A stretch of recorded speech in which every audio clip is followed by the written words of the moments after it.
how we spent our day 4 in Kaohsiung.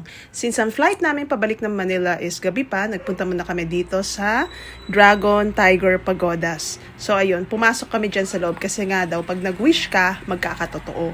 Pero ayan nga, nakakatakot yung mga display nila dito. Parang hell yata to na pinaparusahan. Tapos ayan yung itsura sa loob. Tapos ayan, ang ganda ng view. Ang laki pala nitong lotus pond na to.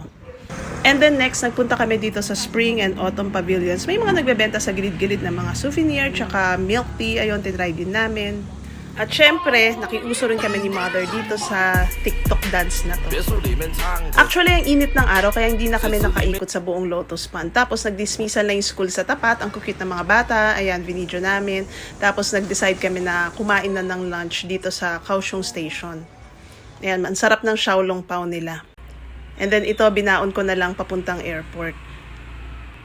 Yun lang, goodbye Taiwan!